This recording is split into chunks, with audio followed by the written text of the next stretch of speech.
Praise the Lord everyone, shalom. आप सबों को मेरा सलाम। मैं पास्टर वंदना खालको आप लोगों के सामने परमेश्वर का जीवित और सामर्थी वचन लेकर आई हूँ। आज का मेरा टॉपिक है एबेनेजर, जिसका अर्थ होता है सहायता का पत्थर। Hallelujah, praise the Lord. अभी हम लोग पढ़ लेंगे, मेरे साथ आप निकाल लीजिएगा। पहला शामूएल की किताब 7 अध्याय उसका 12 पद में इस प्रकार से लिखा हुआ है। तब शामूएल ने एक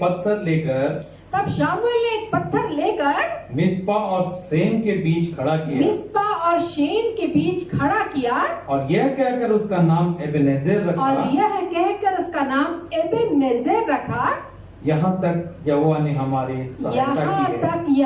हमारी सहायता की है। आज मैं इसी एबेनेजेर परमेश्वर के बारे में आप लोगों से चर्चा करने के लिए आई हूँ और सचमुच में मैं विश्वास करती हूँ वचन आप लोगों के जीवन में बहुत आयत की आशीषों को लेकर आएगा। प्रियो, मैं बताना चाहती हूँ कि ये घटना कैसे घटी और ऐसे एबेनेजेर परमेश्वर की सहायता कैसे इजरायलियों को मिल पाई, उसकी पृष्ठभूमि को हम देखेंगे तो हमको पता चलता है प्रियो कि वो समय था जब एली याजक था। शामूएल एक भविष्यवक्ता के रूप में परमेश्वर उसको खड़ा करने जा रहा था। हम जानते हैं कि शामूएल को उसकी माँ हन्ना ने जो है वो मंदिर में अर्पण कर दिया था, क्योंकि परमेश्वर ने उसकी मन्नत को जो है वो माना था, सुना था, उसके बेटे की आशीष से भरपूर किया था। ये सब बातों की जानकारी हमको है। और एली के पास जो है वो शामूएल जो है वो पल बढ़ रहा था। और एली के पुत्रों के बारे में भी परमेश्वर ने बहुत पहले, जब शामूएल छोटा था, उसी घड़ी जो है परमेश्वर ने बहुत सारी दर्शन में जो है वो बातें करती थी एली के पुत्रों के विषय में। तो हम देखते हैं उस घड़ी, उस समय ऐसा समय था कि होप्नी और फिनहास जो एली के बच्चे थे वो लुच्चे थे। प्रभु का वचन कहता है, पहला शामूएल की किताब 2 अध्याय उसका 12 पद, जहाँ इस प्रकार से लिखा हुआ है। प्रियो, एली के पुत्र तो लुच्चे थे, उन्होंने यहोवा को ना पहचाना। एली के पुत्र जो है वो लुच्चे थे, उन्होंने यहोवा को नहीं पहचाना था। और उसकी और क्या क्या कार्य थे उसको हम सुनेंगे 13वां पद 2 अध्याय, पहला शामूएल 2 अध्याय उसका 13 पद। याजकों की रीति लोगों के साथ यह थी कि जब कोई मनुष्य मेल बलि चढ़ाता था, तब याजक का सेवक मांस पकाने के समय एक 3 नाके वाला कांटा हाथ में लिए हुए आकर उस कढ़ाई या हंडे या तसले के भीतर डालता था। और जितना मांस कांटे में लग जाता था, जितना भी मांस उस 3 नोक वाले कांटे में लग जाता था, उतना याजक आप ले लेता था। ऐसा ही वे शीलो में सारे इजराइलियों के साथ किया करते थे। इसके अलावा जो है वो जो भी चर्बी मेल बलि के लिए चढ़ाने के लिए लोग लाया करते थे, तो उन चर्बियों को चढ़ाने से पहले ही जो है एली के पुत्र जो है वो कहा करते थे कि ये हमको चाहिए। जब वो मनुष्य बोला करते थे कि पहले परमेश्वर को बलि चढ़ाने दो, उसके बाद जितना जी चाहे ले लेना, तब वो बोला करते थे कि नहीं हमें अभी चाहिए, नहीं तो हम छीन कर ले लेंगे। इस प्रकार की बातों को करते थे। तो हम पढ़ेंगे 17 पद, 2 अध्याय 17 पद। इसलिए उन जवानों का पाप यहोवा की दृष्टि में बहुत भारी हुआ, क्योंकि वे मनुष्य यहोवा की भेंट का तिरस्कार किया करते थे। और ये बात जो है यहोवा को बुरी लगी और परमेश्वर जो है वो नाराजगी उनकी रही। और इसके अलावा जो है वो और भी पाप में लिप्त थे। हम पढ़ेंगे पहला शामूएल 2 अध्याय उसका 22 पद। एली तो अति बूढ़ा हो गया था, एली अति बूढ़ा हो चुका था, और उसने सुना कि उसके पुत्र सारे इस्राएल में कैसे व्यवहार करते हैं। और उन्होंने सुना कि उसके पुत्र कैसे कैसे व्यवहार कर रहे हैं इस्राएल में। वरन मिलाप वाले तम्बू के द्वार पर सेवा करने वाली स्त्रियों के संग कुकर्म भी करते थे। और यहाँ तक कि मिलाप वाले तम्बू में काम करने वाली स्त्रियों के साथ कुकर्म भी किया करते थे। इस प्रकार की पाप की दशा जो है वो एली के पुत्रों की, याजकों की थी। और इसके अलावा जो इजरायली जो है पाप में फंसे हुए थे, अन्य देवताओं की उपासना किया करते थे, अश्तोरेत देवी की और बाल देवता की उपासना में वो लोग किया करते थे। इसके अलावा जो है परमेश्वर की उपासना तो करते ही थे, इसके अलावा और भी देवी देवताओं की उपासना जो है वो इजरायली जो है वो कर रहे थे, जिसके कारण जो है परमेश्वर की उपस्थिति जो है वो उनके बीच में जो है वो न आ सक रही थी। इसी प्रकार से प्रियो आगे हम बढ़ते हैं तो उसमें हमको पता चलता है 4 अध्याय, पहला शामिल 4 अध्याय उसका पहला पद में इस प्रकार से लिखा हुआ है। शमूएल का वचन शामिल का वचन सारे इज़राइल के पास पहुंचा सारे इजराइल के पास पहुंचा और इज़राइली फलिस्तियों से युद्ध करने को निकले। और इजरायली फलिस्तियों से युद्ध करने के लिए निकले और उन्होंने एबेनेजेर के आसपास छावनी डाली। और उन्होंने एबनेजेर के पास छावनी डाली। क्या स्थान है? एबनेजेर, एक स्थान का नाम है। एबनेजेर के पास छावनी डाली, बहुत बड़ी लड़ाई हुई और जो है वो फलिस्ती जो है वो इजरायलियों से जो है वो घमासान युद्ध होने लगा। प्रभु का वचन कहता है प्रियो दूसरे पद में, तब फलिस्तियों ने इजराइल के विरुद्ध पांति बांधी और घमासान युद्ध होने लगा। इजरायली फलिस्तियों से हार गए और उन्होंने कोई 4000 इजरायली सेना की पुरुषों को मैदान में ही मार डाला। बहुत ज्यादा जो है वो सहार हुआ था, बहुत सारे इजरायली मारे गए थे। उन्होंने लड़ाई में हार उनकी हुई थी और वो लोग जब छावनी गए और उन्होंने बताया कि हम हार गए, हमको परमेश्वर ने हमारी सहायता नहीं की है, तो हमें क्या करना चाहिए। तो वहाँ के जो वृद्ध लोग थे उन्होंने बोला कि क्यों ना हम परमेश्वर के संदूक को शीलो से हम मंगा ले, क्योंकि परमेश्वर का संदूक जब यहाँ रहेगा तो हम जरूर जो है वो जीतेंगे करके यही योजना के अनुसार उन्होंने शीलो में जाकर शीलो में खबर भेजकर शीलो से जो है वो परमेश्वर के संदूक को जो है वो मंगा लिए उस छावनी में जहाँ वो जो है लड़ाई के लिए जो है वो इकट्ठे हुए थे। और जब परमेश्वर का संदूक जो है वहाँ आया तो जो है पूरे जो इजराइल में जो है वो जो है वो ललकारने लगे और जो है वो उसकी ललकार से जो है वो सारी भूमि जो है वो गूंज उठी और जो है कितनी खुशी और कितनी आनंद के द्वारा जो है वो पूरी ललकार वो रहे थे। यहाँ तक कि फलिस्ती भी सोचने लगे क्या बात है कि इजरायली इतनी ललकार से ललकार रहे हैं, क्या कारण है कि इनकी ललकार का। तो उनको पता चला कि इजराइल का ईश्वर जो संदूक में रहता है वो आ चुका है, अर्थात परमेश्वर का संदूक उस छावनी के में आ चुका है। और फलिस्ती जो है बहुत डरने लगे, बहुत घबराने लगे और जो है वो सोचने लगे कि इनका भगवान जो है वो आ चुका है तो कैसे हम जीत हासिल कर पाएंगे। उनका डर उनके अंदर था और सचमुच मिस्र देश में जितने भी आश्चर्य कर्म परमेश्वर ने इस्राएलियों के लिए किए थे मिस्र देश में, उनको भी उनकी जानकारी थी। और उन लोगों ने कहा मिस्रियों के जंगल में परमेश्वर ने किस प्रकार से विपत्तियां डाली थी ये हमको मालूम है और ऐसे ईश्वर के सामने कौन खड़ा रह सकता है। इस प्रकार की बातों को उन्होंने कहा और बहुत ही डर गए थे, लेकिन उन्होंने आपस में जो है वो सम्मति करके आपस में पुरुषार्थ करने का निश्चय किया।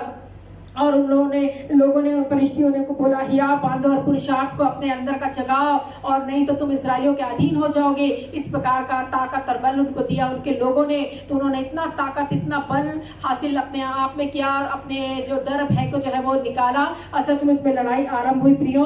और फलिस्ती जो है प्रभु का वचन कहता है पहला शामिल 4 अध्याय उसका 10 पद में, तब फलिस्ती लड़ाई के मैदान में टूट पड़े और इजरायली हार कर अपने अपने डेरे को भागने लगे।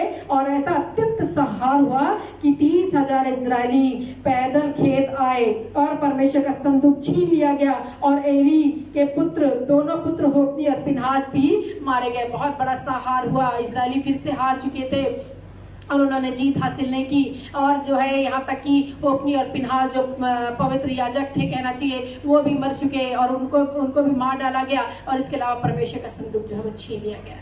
कितनी बड़ी बात हो गई कि परमेश्वर का संदूक जिसमें परमेश्वर की उपस्थिति रहती थी, जिसके आगे जो है वो इजरायली जो है वो घुटने टेका करते थे, वो परमेश्वर का संदूक जिसके उपस्थिति से वो लोग समझा करते थे परमेश्वर की पवित्र उपस्थिति हमारे बीच में है, वो छीन ली गई। और यही एबनेजेर नामक स्थान पर जो है इजरायली जो है वो परमेश्वर के संदूक को छीन कर जो है अशदोद को ले गए। प्रभु का वचन कहता है पहला शामुएल 5 अध्याय उसका पहला पद कहता है फलिस्तियों ने परमेश्वर का संदूक एबनेजेर से उठाकर अशदोद में पहुंचा दिया। फिर फलिस्तियों ने परमेश्वर के संदूक उठाकर दागोन के मंदिर में पहुंचाकर दागोन के पास रख दिया। उनका देवता का नाम दागोन है और दागोन के मंदिर के पास में परमेश्वर के संदूक को जो है वो पत्थर लगाकर जो है वो रख दिया गया प्रियो। तो हम देखते हैं कि जब ये लोग उस देवता के मंदिर में जो है इस परमेश्वर के संदूक को रखे, तो जिस प्रकार हम जानते हैं हमारा परमेश्वर तो बहुत पवित्र ईश्वर है, दूसरे ईश्वर तो उसके सामने खड़े भी नहीं हो सकते, क्योंकि सब देवताओं में परम प्रधान हमारा परमेश्वर है। तो यहाँ पे विचित्र बात हुई, एक आश्चर्यकर्म परमेश्वर का प्रकट हुआ। और यहाँ पे सुनने में, यहाँ पे हम पढ़ने में हम पाते हैं कि तीसरा पद में हम पढ़ते हैं कि दूसरे दिन अश्दोदियों ने तड़के उठकर क्या देखा कि दागोन यहोवा के संदूक के सामने औंधे मुंह जो है वो गिरा हुआ है। और वो देखकर बड़े आश्चर्य हुए कि हमारा देवता जो है वो औंधे मुंह कैसे संदूक के जो है वो पास में जो है वो गिरा पड़ा हुआ है। और उन्होंने उसको उठाकर ठीक किया और उसके स्थान पर फिर से उसको रख दिया। दूसरे दिन उन्होंने फिर से तड़के उठा और क्या देखा कि दागोन का सिर जो है वो धड़ से अलग हुआ है, उसके दोनों हाथ जो है कटे हुए ढेवड़ी पर पड़े हुए हैं। वो लोग बहुत डर गए और घबरा कर कहने लगे कि ये संदूक को जब से लाया गया है, विचित्र विचित्र बात जो है वो इस मंदिर में होने जा रही है कि हमारे देवताओं का सिर ही, दागोन का सिर जो है वो काट दिया गया, उसके हाथों, दोनों हाथों को काट कर जो है वो ढेवड़ी पर जो है वो पड़ा है। कौन ऐसा कर सकता है? और उन्होंने समझ लिया कि पवित्र ईश्वर की उपस्थिति यहाँ पे है और इसको रखना जो है वो खतरे से खाली नहीं। उन्होंने जो है वो अश्दोदियों के पर जो है वो परमेश्वर का हाथ बहुत भारी पड़ा। परमेश्वर का वचन कहता है, पहला सामुएल 5 अध्याय उसका 6 पद, तब यहोवा का हाथ अश्दोदियों के ऊपर भारी पड़ा और वह उन्हें नष्ट करने लगा और उन्हें अश्दोदियों और उनके आसपास के लोगों में गिलटियां निकलने लगी। यह हाल देखकर अश्दोदियों के लोगों ने कहा कि वो क्या करें, अब हम ये ईश्वर तो हमें मार डालने के लिए कोशिश कर रहा है और यहाँ हमारे लोग जो बीमार हो जा रहे हैं, हमारे लोग जो है मर जा रहे हैं, तो क्या करना चाहिए। तो उन्होंने जो है वो उसको गत में, इस्राएल का देवता को जो है वो का संदूक जो है वो घुमाकर गत नगर में पहुंचा दिया। और गत के निवासियों, जब गत नगर में जो है वो परमेश्वर का संदूक आया, वहां के निवासियों में ऐसी प्रॉब्लम स्टार्ट हो गई कि उनकी भी गिल्टियां निकलने लगी, वहां के लोग भी मरने लगे और वहां भी परमेश्वर का हाथ बहुत भारी हुआ। तो गत के लोगों ने बोला कि इस स्थान से ये इस्राएल के परमेश्वर का, देवता का जो संदूक है उसको उठाकर कहीं और स्थान में ले जाओ। तो फिर उन्होंने उसको एक्रोन नामक स्थान में जो है वो संदूक को लेकर आया और उसको भेज दिया एक्रोन में। और वहां के लोग जो है वो बड़े डर के और कहने लगे, इस्राएल के देवता का संदूक घुमाकर हमारे पास इसलिए पहुंचाया गया है कि यहाँ पर हमारे लोगों को मरवा डाले। इस प्रकार की बात होने लगी। और प्रभु का वचन कहता है प्रियो, पहला शामुएल 5 अध्याय उसका जो है वो 11 पद में हम पढ़ेंगे तो हमको पता चलता है, उसमें लिखा हुआ है, उस समस्त नगर में तो मृत्यु के भय की हलचल मच रही थी और परमेश्वर का हाथ वहां बहुत भारी पड़ा। और 12वां पद कहता है, और जो मनुष्य न मरे वे भी गिलटियों के मारे पड़े रहे और नगर की चिल्लाहट आकाश तक पहुंची। इस प्रकार की सिचुएशन जो है वो पलिश्तियों के गांव में, एक्रोन में, अश्दोदियों में, गत नगर में और जो है वो एक्रोन में देखने को मिली। और वो लोगों ने सोच लिया कि परमेश्वर का हाथ हम पर बहुत भारी पड़ रहा है, ये इस्राएल का देवता जो है वो हमको पूरा मार डालेगा। और उनकी जो चिल्लाहट जो है वो आकाश तक पहुंचने लगी प्रियो। तो वो लोग जो है पलिश्तियों ने एक मीटिंग बैठाई और बहुत सारी याजकों को बुलाया और भावी कहने वालों को बुलाया कि इस देवता के साथ हमको क्या करना चाहिए, इस देवता के संदूक के साथ हम क्या करें, इसको तो उठाकर हम अपने देश में लेकर आ गए हैं, लेकिन अब हम क्या करें। तो वहां के लोगों ने जो है वो इस्राएल के संदूक को जो है वो भेजने का जो है वो निर्णय लिया और बोला कि इसकी हानि भरने के लिए अवश्य दोष बलि चढ़ाना होगा और इसको दोष बलि के साथ जो है इसके देश में जो है वो पहुंचा दो। ऐसा करके उन्होंने बोला और सचमुच में उन्होंने बोला कि कैसे दोष हमको भरना पड़ेगा और कौन सा दोष बलि हम जो है इसके लिए भरे। तो प्रभु का वचन कहता है, पहला शामुएल 6 अध्याय उसका 4 पद में, फरिश्ती सरदारों की गिनती के अनुसार सोने की 5 गिलटियां और सोने के 5 चूहे, क्योंकि तुम सब और तुम्हारे सरदार दोनों एक ही रोग से ग्रस्त हैं। इससे 5 गिलटियां 5 चूहे जो है उसके देश को नष्ट करते थे, इससे चूहे भी जो है सोने के चूहे, सोने की गिलटियां बनाकर जो है वो देने के लिए जो है वो फैसला किया गया। और सचमुच में जो है वो उसको देकर उन्होंने बोला कि तो इसलिए तुम एक नई गाड़ी बनाओ और 2 दुधारू गायों को रखो जो कभी जुती ना गई हो, और जो है उसमें जो है वो सारे सरदार की गिनती के अनुसार, नगर की गिनती के अनुसार उस गिलटियों को डालो, सोने के चूहों को डालो एक अलग संदूक में, और परमेश्वर के संदूक को उस गाड़ियों में जो है वो नई गाड़ियों में जो है रख कर जो है वो भेज दो। और जहाँ वो गाय जाएगी, यदि ये गाय बेतशेमेश अर्थात इस्राएल की ओर जो है वो टर्न हुई तो समझ जाना ये जो है परमेश्वर के द्वारा ही ये विपत्ति हमारे जीवन में आई। यदि गाय जो है वो दूसरे रास्ते से निकल गई तो समझ लेना कि ये हमारे जीवन में संयोग से ये विपत्तियां और ये परेशानियां और ये बीमारियां आई हैं। ऐसा करके लोगों ने निर्णय किया और वे गायों पर जो है वो सबको जो है वो रख दिए गए और जो है इजरायली जो है वो सबकी गिनती के अनुसार जो है वो यहाँ हानि भरने के लिए दोष बलि जो है अश्दोद की ओर से, गत की ओर से, अश्कलोन की ओर से, एक्रोन की ओर से उनको दी गई। और सोने के चूहे, शहर क्या शहर पनाह नगर, क्या बिना शहर पनाह के नगर, गांव और जिस बड़े पत्थर पर यहोवा का संदूक रखा गया था वहां फरिश्ती के पांचों सरदारों के अधिकार तक की सब बस्तियों की गिनती के अनुसार दिए गए। और वह पत्थर आज तक बेत शेमेशी यहोशू के खेत में जो है वो पड़ा था। उस पत्थर को भी जो उन्होंने दे दिया जिसके ऊपर जो है वो संदूक को रखा गया था। और सब कुछ को भेज कर जो है वो गाय को जो है वो गाय गाड़ी में जो है वो गाय गाड़ी में जो है वो रख कर जो है वो उसको भेज दिया गया। तो गाय जो है रंभाती हुई जो है वो बेत शेमेश की ओर जो है वो रास्ता ली। और जो सरदार जो है दौड़ते हुए उसके पीछा किए कि गाय किधर जाती है, क्योंकि हम लोगों ने ये समझा है कि यदि बेत शेमेश की ओर जाएगी तो ये विपत्ति हमारा यही परमेश्वर इजराइल के परमेश्वर की ओर से ही हमारे जीवन में विपत्ति आई है। तो ऐसा ही हुआ और उन्होंने जान लिया कि ये विपत्ति जो है वो इनके देवता की ओर से ही हमारे जीवन में आई है। और जो है वो गाय जो है वो बेत शेमेशी के खेत में जो है वो जाकर जो है वो रुकी। बहुत सारे लोग जो है बेत शेमेशी यहोशू के खेतों में जो है वो गाय जो है रुक गई और उस गाय को जो है वो बलि करके चढ़ा दिया गया। और सचमुच में सब चीज़ों को उतार कर होम बलि और मेल बलि लोगों ने चढ़ाए। बहुत ही खुश हुए वहाँ के लोग कि हमारे परमेश्वर का संदूक जो है वो हमारे पास आ चुका है प्रियो।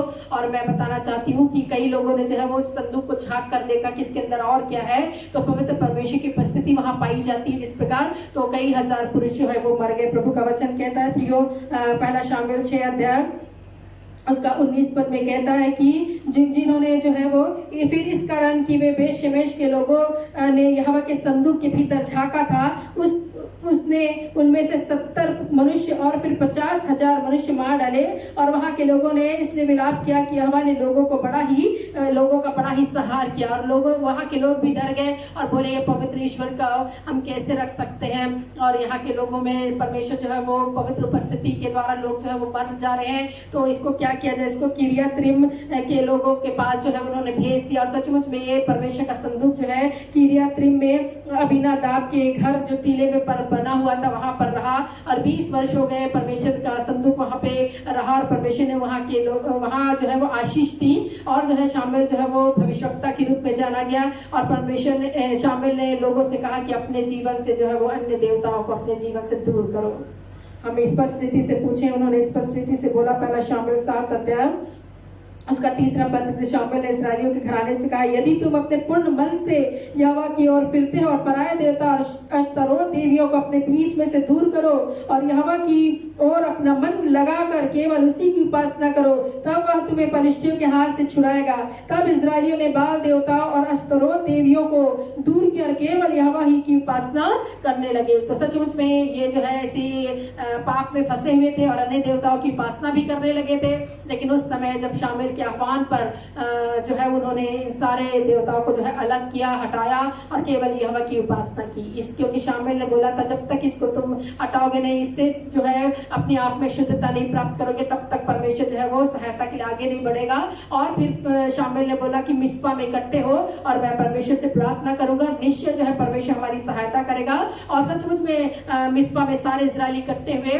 और जब शामुएल जो है उन लोगों के लिए प्रार्थना दुआ कर रहा था, जब पलिश्तियों को पता चला कि सारे इजरायली जो है मिस्पा में इकट्ठे हुए हैं, तो क्यों ना हम इसको फिर से लड़ाई करें और फिर से उनको मारे और वो स्थान को भी हम ले करके उन्होंने योजना बनाई। प्रभु का वचन कहता है उन पर चढ़ाई की।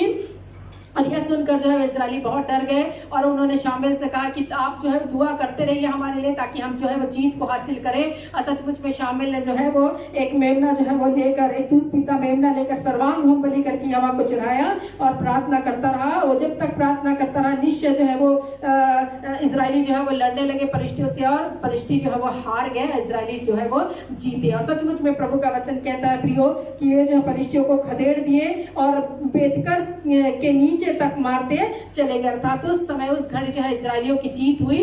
और तब जब शामुएल ने देखा कि परमेश्वर ने हमको जीत दी है, इतने बड़े शत्रु जो हम पर हमेशा धावा करते थे और हमारे लोगों को मारा करते थे और हमारे नगरों को ले लिया करते थे, और इस प्रकार का इस बार परमेश्वर ने हमारी सहायता की है। इसलिए उन्होंने क्या किया, शामुएल ने मिस्पा और शेन के बीच में एक पत्थर खड़ा किया और यह कहकर उसका नाम एबेनेजेर रखा।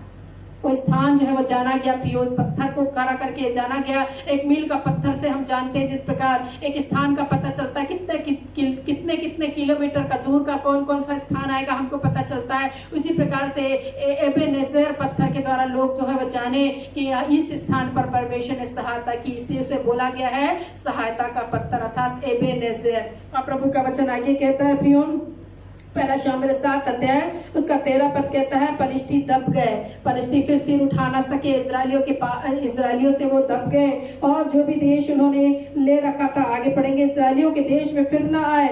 शामिल के जीवन भर यहोवा का हाथ फलिश्तियों के विरुद्ध बना रहा और एक्रोन और गत तक जितने नगर फलिश्तियों ने इजराइल के हाथ से छीन लिए थे वे फिर इजराइलियों के वश में आ गए और उनका देश भी इजराइलियों ने फलिश्तियों के हाथ से छुड़ाया और इजराइलियों और एमोरियों के बीच में संधि हो गई थी। यहाँ पे हम देखते हैं कि फलिश्ती फिर से लौटे नहीं उनसे लड़ने के लिए, और जितने भी देशों को, जितने नगरों को उन्होंने छीन लिया था परमेश्वर ने उसको भी वापस कर दिया।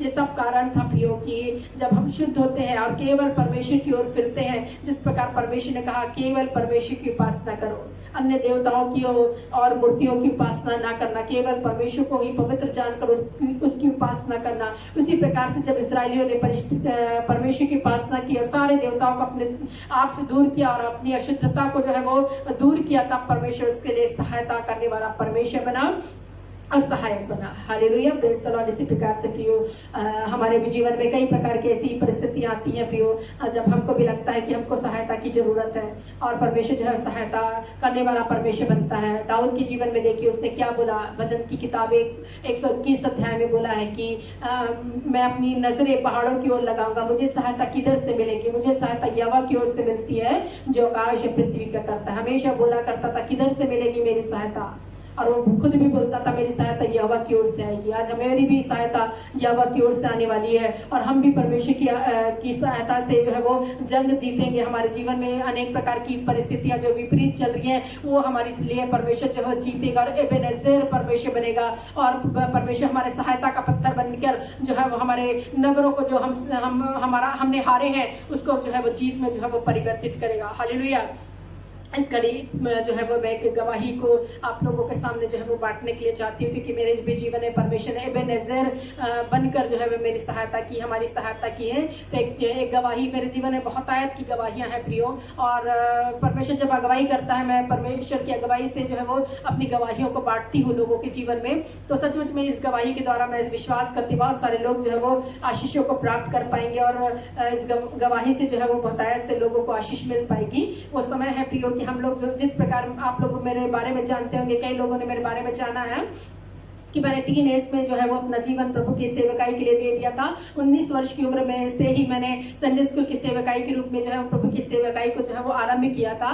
लेकिन ये फिर जो है वो मैं शादी के बाद भी जो है वो सीधा एकदम संडे स्कूल की सेवकाई में लगी रही। लेकिन हम लोगों ने अपनी खुद की सेवकाई जो है वो 2010 में जो है वो शुरू की, क्योंकि परमेश्वर ने अगवाई दी। अन्य जातियों के बीच में हमने जो है वो सेवकाई को आरंभ करने का परमेश्वर ने अगवाई दिया। परमेश्वर ने चाहा कि हम उनके बीच में जो है वो सेवा करें, तो 2010 में हमने सेवकाई को शुरू किया। 2015 में प्रियो हम लोगों ने एज ए रजिस्टर्ड हमने अपना ट्रस्ट रजिस्टर्ड किया और जो है पूर्ण रीति से जो है वो कहना चाहिए हम लोगों ने सेवा को आरंभ किया। और ये हमारी इंडिपेंडेंट सेवकाई है और मैं, मेरे पति ने इसको शुरू किया और परमेश्वर हमारी सहायता करता रहा और आगे बढ़ाता रहा हमें। ये उस समय की बात है जब हम लोगों को परमेश्वर ने 2000 जो है वो 17-18 में जो है वो हमको बोला कि परमेश्वर के लिए हम जो है वो ज़मीन खरीदें। तो हम लोगों ने सोचा कि सचमुच परमेश्वर के लिए हम एक ज़मीन खरीदते हैं ताकि जहाँ वहाँ आराधना हो सके, क्योंकि जितने लोग प्रभु के राज्य में आएंगे वो लोग किधर परमेश्वर की आराधना कर सकेंगे। उनके लिए एक स्थान होना चाहिए जहाँ रह कर वो लोग परमेश्वर की आराधना करें। तो ये परमेश्वर ने मेरे हृदय में ये बातों को मैंने अपने पति से बात की, मेरे पति ने भी इसको माना, क्योंकि हम दोनों एक साथ मिलकर जो है प्रभु की सेवकाई को आगे बढ़ाते हैं। हम लोगों के साथ मिलकर परमेश्वर जो है वो इस कार्य को सफल करता है। तो मेरे पति माने, लेकिन पैसे की प्रॉब्लम थी कि क्या किधर से पैसा आएगा। लेकिन जो है वो एक बार तो हम लोगों ने जमीन को देख कर आया, वो भी एक अलग सी गवाही है मेरी, उसकी मैं कभी बताऊंगी। लेकिन मैं बताना चाहती कि जमीन खरीदने के लिए जब हमने योजना बना ली, मेरे हस्बैंड ने बोला कि ठीक है, मैं देखता हूँ कि किस रीति से पैसे की व्यवस्था हो पाएगी। मेरे हस्बैंड ने अपना सारा पैसा, उस समय मेरा घर भी बनकर रेडी होने वाला था, बिलासपुर का घर, और वो भी उसके लिए जो है हमने सारे पैसे बचा कर रखे थे, और मेरे हस्बैंड ने उसके उस सारे पैसे को जो है वो चर्च की ज़मीन के लिए जो है वो दे दिया। और इसके अलावा जो है वो भी कम हुआ तो हम लोगों ने बैंक से लोन लिया, फिर वो भी कम हुआ तो हम लोगों ने बहुत सारे लोगों से उधार लिया, और जो है वो तब जाकर जो है वो हम ज़मीन खरीद सके और उसको रजिस्ट्री करा सके। और हम लोगों ने बहुत ही आनंद को महसूस किया कि परमेश्वर के लिए जो है वो भवन के लिए स्थान जो है वो हो गया।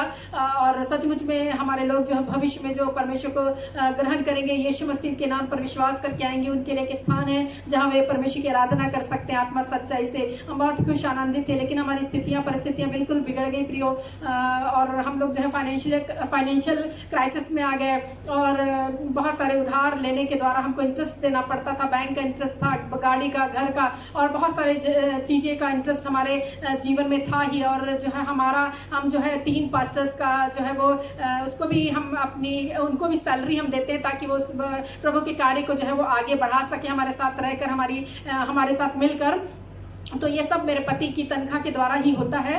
तो हमारे जीवन में इस प्रकार से जब भी हमने चर्च के लिए ज़मीन खरीदी, उस समय से हमारी थोड़े ही दिनों में हमारी स्थितियाँ बिल्कुल बदल गई, और जो है वो हमारे पास पैसे नहीं रहते थे। जब मैं कुछ खरीदने के लिए मैं अपने पति से बोला करती थी, मेरे पति बोला करते थे पैसे नहीं है, तो मैं बहुत बोला करती थी कैसे पैसे नहीं, किधर जा रहा है सारा पैसा।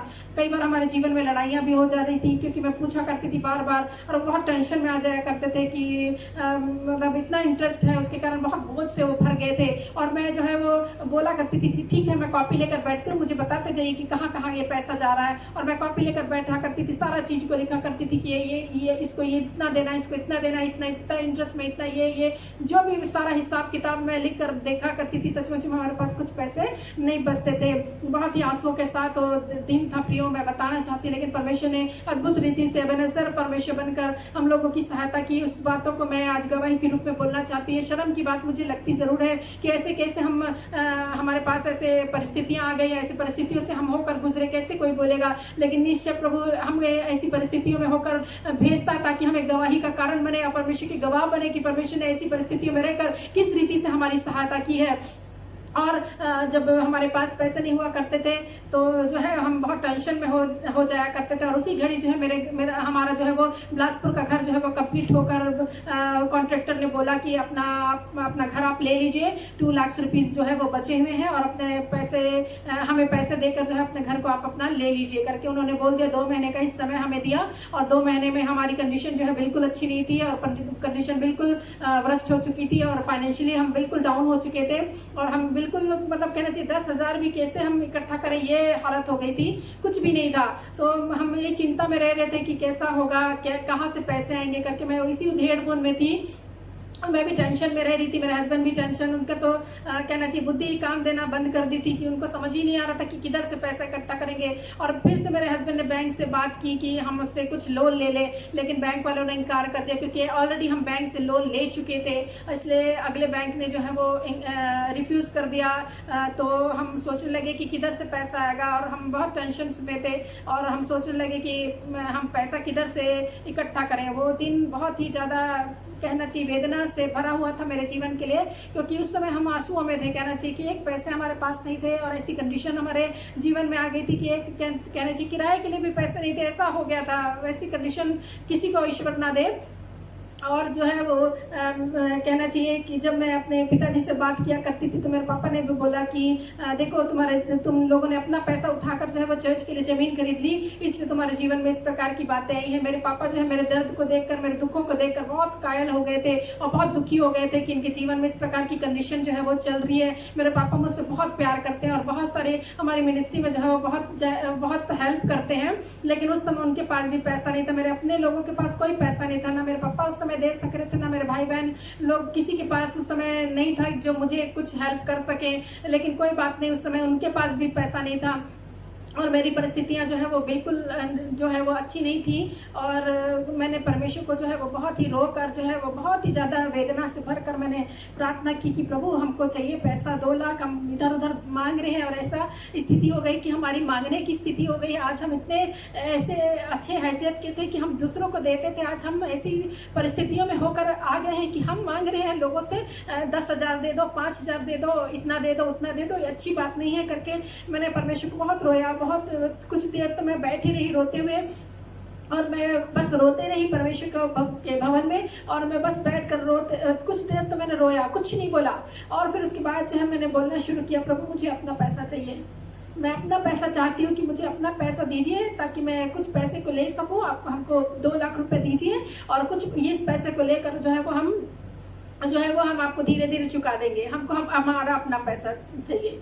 ऐसा कभी हो सकता है कि कोई मेरे पास कुछ भी पैसा नहीं, हमारे पास कुछ पैसा नहीं और मैं अपना पैसा मांग रही हूँ। मेरी कैसी प्रार्थना थी ये, जो मैं खुद का पैसा मांग रही थी ईश्वर से कि मुझे अपना ही पैसा चाहिए, मुझे किसी के सामने हाथ नहीं फैलाना है, मुझे किसी से नहीं मांगना है या कोई आके आश्चर्यजनक तरीके से मुझे दे दे, ऐसा भी नहीं चाहिए, मुझे मेरे ही पैसा चाहिए करके मैंने प्रार्थना करके मैं उठ गई।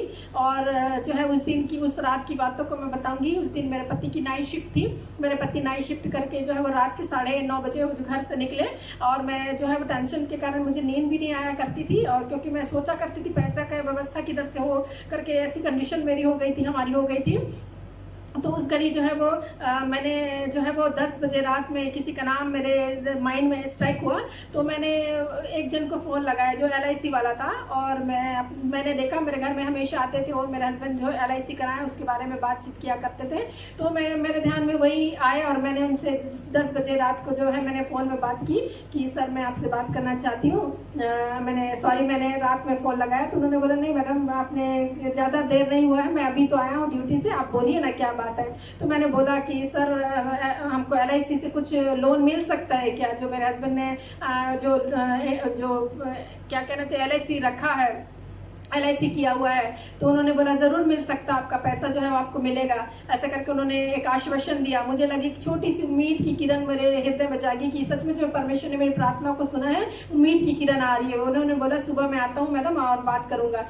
तो मेरे हस्बैंड भी उस समय थे और मेरे हस्बैंड ने भी LIC के सारे कागज़ को उन्होंने जब मांगा तो दिया। मेरे हस्बैंड ने 2 LIC का कागज़ को दिया और बोला कि कितना कितना मिलेगा। तो उन्होंने बोला एक और कागज़ होगा आप उसको दीजिए। फिर उन्होंने तीसरा LIC कागज को दिया और बोला कि कितना कितना मिलेगा। तो उन्होंने बोला इसमें 30, इसमें 50, इसमें ये, उसमें वो करके उन्होंने बोला लगभग शायद लगभग जो है 1 लाख मिल जाएगा, ऐसा करके उन्होंने बोला। तो मैंने बोला 1 लाख बस, ऐसे करके बोला। तो उन्होंने बोला कि ठीक है मैडम मैं देखता हूँ कितना हो सकता है उतना देखता हूँ। हमारे पास इतना टाइम नहीं था, मेरे हस्बैंड की ड्यूटी हो गई थी और उनको इतना टाइम नहीं था। लेकिन परमेश्वर ने उस व्यक्ति के हृदय में जो है वो उस LIC वाले के हृदय में जो है इतनी बोझ को डाला कहना चाहिए। उन्होंने सारा हमारा काम को किया और जो है वो भाग दौड़ उन्होंने किया। हमने बोला भी नहीं कुछ भी और उन्होंने भाग दौड़ किया। इस सारा ऑफिस में जाकर सारा डॉक्यूमेंट्स को निकाला मेरे हस्बैंड के नाम से। और उन्होंने बोला कि उन्होंने सोचा कि हमको जितना से जितना हमको मिल सके उतना हमको देने के लिए उन्होंने प्रयास किया। और उन्होंने जो है सारा कागजात को उन्होंने बोला कि 2 LIC और आप लोगों की बाकी है, मैंने देखा है कि वो आप भूल गए हैं, लेकिन वो भी है जिससे आपको लोन मिल सकता है। और इस प्रकार से करते हुए हमको जो है वो लोन मिला। और उन्होंने बोला हफ्ते भर में आपका लोन जो है वो आपके अकाउंट में होगा। और प्रियो मैं आप लोगों को बताना चाहती हूँ बहुत बड़ा आश्चर्यकर्म हुआ मेरे जीवन में, हमारे जीवन में। परमेश्वर ने, हमने 2 लाख मांगा था परंतु परमेश्वर ने 5 लाख रुपए दिए। अकाउंट में 5 लाख रुपए आए और सचमुच में बहुत आनंद हुआ।